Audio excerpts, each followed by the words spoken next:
Shri Krishna Chaitanya Prabhu Nityananda.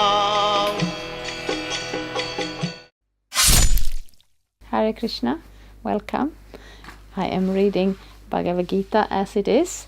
That's why we call the channel Bhagavad-gita. Here it is. And translation and commentaries by His Divine Grace A.C. Bhaktivedanta Swami Prabhupada. And my name is Labanga Latika. We have entered the 4th chapter, which is called Transcendental Knowledge. And Krishna is establishing the history and the basis of Bhagavad-gita to Arjuna, his disciple and friend. And I'm reading text 2. Evang parampara praptam imang radyarshayo vidhu sakale neha mahata yoganashta parantapa. This supreme science was thus received through the chain of disciplic succession, and the saintly kings understood it in that way. But in course of time, the succession was broken, and therefore the science as it is appears to be lost.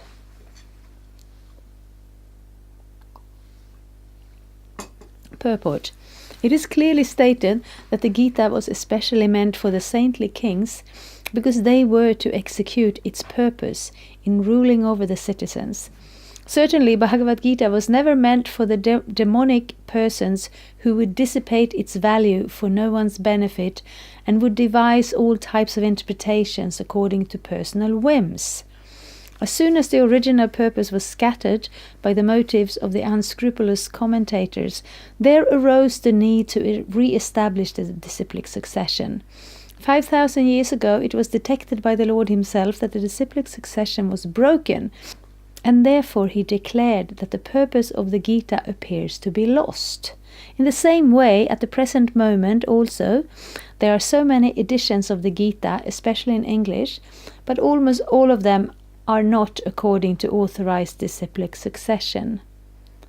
There are innumerable interpretations rendered by different mundane scholars, but almost all of them do not accept the Supreme Personality of Godhead, Krishna, although they make a good business of the words of Sri Krishna.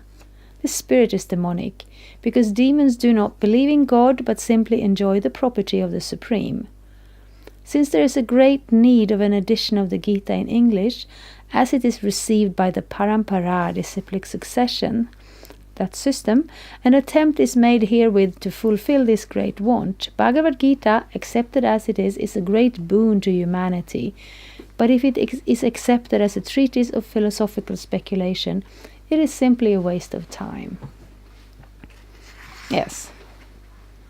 So Krishna spoke the Bhagavad-gita a very long time ago. The last text here was bringing this time back to many millions of years. And this version of Bhagavad-gita is spoken 5,000 years ago. So there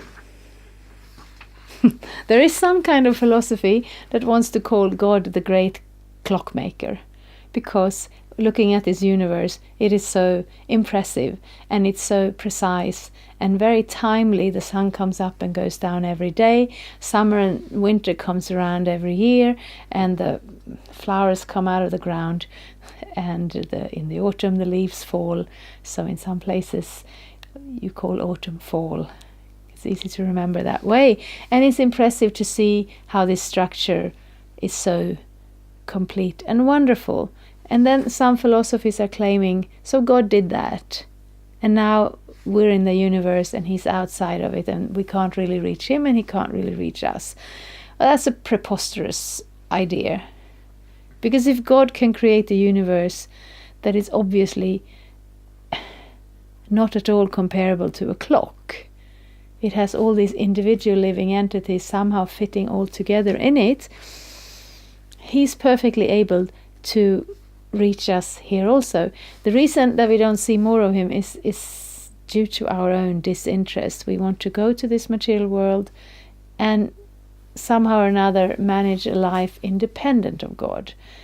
And that's what we are looking for. But at the same time, whenever we come to that point where we are looking for that meaning, where we are looking for that purpose of the whole existence, our own existence, the existence of the universe, and so on, then Krishna is also available. And he has given us so much ability to get in touch with his knowledge. All the religions come from God, but they are, planted in different social cultures. So they look a little bit different on the outside. But this specific knowledge of the soul, of our connection to God that we find in the Vedas, that is given by Krishna personally. And then when he sees that, because that's how time works, right? You start something good, and over time it kind of, fades away. People forget it. They start to put their own motivation in front, ahead of the actual good thing that existed, and it deteriorates. And so Prabhupada is describing here a phenomena we find today also. Bhagavad-gita is so famous, and there are so many editions of it. And I'm sitting here and I'm speaking about Bhagavad-gita because I like Bhagavad-gita, and I want Bhagavad-gita to be available. But I'm not giving my own interpretation. That's not what I'm doing at all. I'm reading Prabhupada's translation. I'm reading Prabhupada's commentary. And since I've been reading Bhagavad-gita for quite some time, and I have been trying to practice a lifestyle in accordance with the Bhagavad-gita of the Bhakti Yoga persuasion, I have some understanding. I have some ability to put it into perspective from where I live. So that's all I'm trying to do.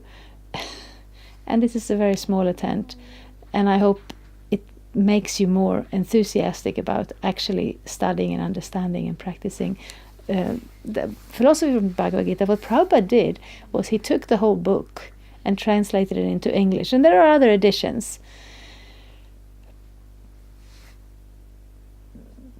But when we are looking to what Krishna is saying in the Bhagavad-gita, and when we are looking at what the translators are putting as Krishna's words, there is a divergence. They don't point in the same direction. And then it becomes very difficult to use Bhagavad-gita. Krishna doesn't just put it here for our for our enjoyment. There is a certain enjoyment sitting back and reading philosophy, discussing philosophy. It's not for everybody. But I think we have all met those people who they have some theses and some theories, and it's a great feeling to feel intelligent, and that's all right.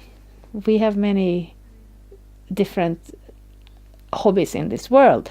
Bhagavad-gita is meant to actually help us wake up from this material illusion, and when we come to that point, it's also giving us the tools we need to realize our spiritual nature and our relationship to God once and for all. And it's much too valuable to be,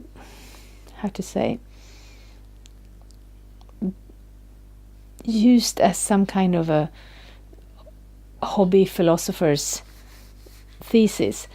So Prabhupada put it here for us, and Krishna put it here for us, and now you have access to the Bhagavad-gita. And please take it seriously if you can. And if, of course, we just started the 4th chapter, there's a lot of Bhagavad-gita left. We don't have to take that decision immediately, but at least enter into the Bhagavad-gita with that sort of respect, maybe, or at least that sort of theoretical acceptance. All right, if Krishna is the Supreme Personality of Godhead, and if the Bhagavad-gita is the truth, and if the application of the Bhagavad-gita is that effective in our lives, let's study it with that attitude. And then later on, Krishna says that to Arjuna towards the end. Now I have given you all this knowledge. I have told you everything.